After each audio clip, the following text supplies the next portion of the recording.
Hello friends, कैसे हैं आप सब। मैं आपका अपना मित्र एडवोकेट एसएस मिश्रा लीगल दर्पण चैनल में स्वागत करता हूं। फ्रेंड्स, आज मैं आप लोगों को बताने वाला हूं कि किसी जमीन पर यदि आपका कब्जा है और कोई दूसरा पार्टी ये बोल रहा है कि ये जमीन पर जो इसका कब्जा है, इस कब्जे को इसने गलत किया हुआ है, इसका जमीन ये नहीं है, और वो इसके लिए यदि कोर्ट में सूट फाइल कर देता है या फिर आपको अपना कब्जा साबित करना हो, तो किस प्रकार से आप साबित करेंगे कि आपका कब्जा जो इस जमीन पे है, वो जमीन पे कब्जा आपका कानूनन सही है। इसके लिए आपके पास क्या क्या डॉक्यूमेंट होनी चाहिए, ओरल डॉक्यूमेंट या फिर जो डॉक्यूमेंट्री एविडेंस होते हैं वो कौन सी एविडेंस होनी चाहिए, आपको ओरल एविडेंस किस प्रकार से होनी चाहिए, तो हर चीज के बारे में बताऊंगा। तो इसे जानने के लिए वीडियो को लास्ट तक देखिए, और वीडियो देखने के बाद अच्छा लगता है तो हर बार की तरह एक बार मैं फिर आप लोगों से यही रिक्वेस्ट करना चाहूंगा कि चैनल को ज्यादा से ज्यादा सब्सक्राइब कीजिए, वीडियो को लाइक कीजिए और ज्यादा से ज्यादा शेयर कीजिए, ताकि ज्यादा से ज्यादा व्यूअर्स को इनका पता चले और वो भी अपने नॉलेज को बढ़ा सके। तो आइए फ्रेंड्स जानते हैं। फ्रेंड्स, सबसे पहले आपको जानना यह जरूरी है कि प्रॉपर्टी जो हमारे होते हैं वो दो टाइप के होते हैं। एक तो एंसेस्ट्रल प्रॉपर्टी होता है, दूसरा सेल्फ अर्न प्रॉपर्टी होता है, यानी पुश्तैनी संपत्ति और अपने कमाई से लिया गया संपत्ति। बात करते हैं पहले हम अपने कमाई से लिया गया संपत्ति। यदि हम खुद कमा के अपना संपत्ति लिए हैं तो उसमें तो कोई दूसरा व्यक्ति दखल अंदाजी करेगा नहीं कि इसका कब्जा नहीं है, मेरा कब्जा है।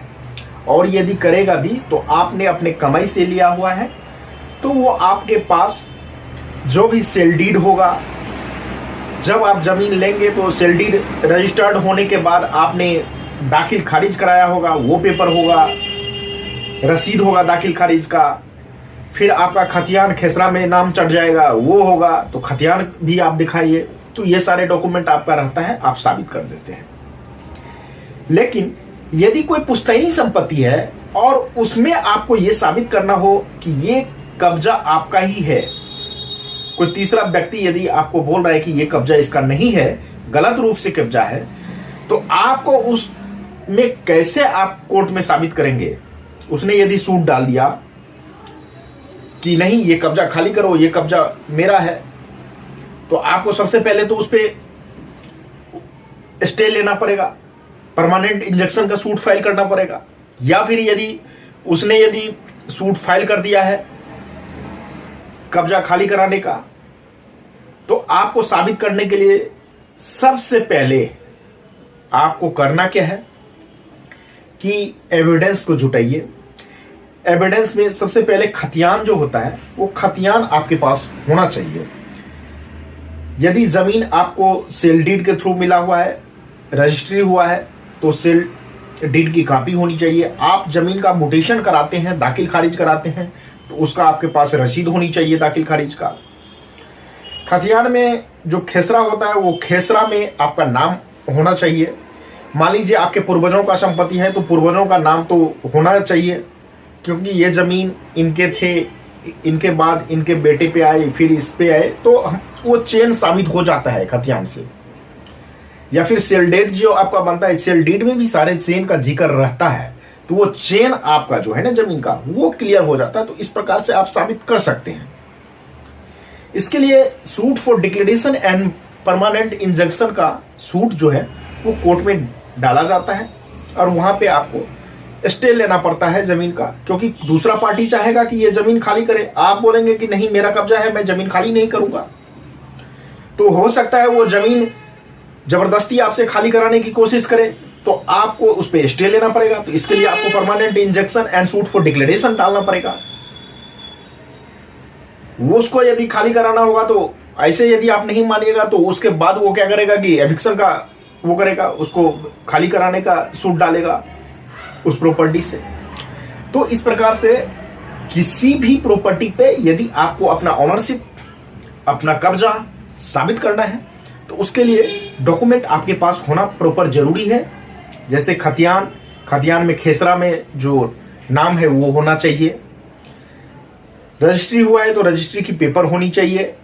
म्यूटेशन कराते हैं, उस म्यूटेशन का रसीद होना चाहिए, दाखिल खारिज का रसीद होना चाहिए, ये सब पेपर होनी चाहिए। फिर ओरल एविडेंस यदि होता है, कोर्ट में यदि मैटर चलता है, ओरल एविडेंस होता है, तो कोई ऐसा विटनेस हो जो इस चीज को साबित करे कि नहीं ये जमीन इनका है, इनका कब्जा सही है, वो विटनेस होना चाहिए। तो इन सब तरीकों से आप अपने कब्जे को सही रूप से साबित कर सकते हैं। आप यदि किसी जमीन पे कब्जा किए हुए हैं, लेकिन एक चीज और बता दूं, यह गौर करने वाली बात है कि कब्जा यदि आप किए हैं और दूसरा पार्टी यह साबित कर देगा कि नहीं ये कब्जा अशांति रूप से है, यह शांतिपूर्ण ढंग से कब्जा नहीं है, जब से इसने इस जमीन पर कब्जा किया है और तब से मैं इसको विरोध करता आ रहा हूं कि ये कब्जा खाली करो, ये कर नहीं रहा है, ये जबरदस्ती इस जमीन पे कब्जा किया हुआ है, तो उस स्थिति में आपका कब्जा खाली हो सकता है। क्योंकि उसके पास यदि एविडेंस है, कागज है जमीन का, गवाह है, और वो यदि इस चीज को साबित कर देता है कि इसने शांति ढंग से नहीं अशांति ढंग से कब्जा जमाया हुआ है, तो आपका कब्जा खाली हो जाएगा। तो कब्जा में ऑनरशिप, कब्जा जो है उसको सही रूप से साबित करने के लिए ये भी एक ग्राउंड होता है, ये भी चीज होना जरूरी है कि यह कब्जा शांतिपूर्ण ढंग से आपके पास है, शांतिपूर्ण ढंग से इस जमीन पर आपका कब्जा है।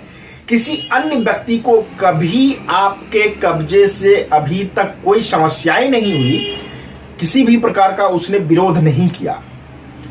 तो जो जो चीजें मैंने बताया है, ये सब चीज यदि है, ये सब एविडेंस है, तो आपका कब्जा सही रूप में साबित हो जाएगा। आपको ये वीडियो कैसा लगा आप मुझे कमेंट करके जरूर बताइए। कोई कंफ्यूजन है तो कमेंट कीजिए।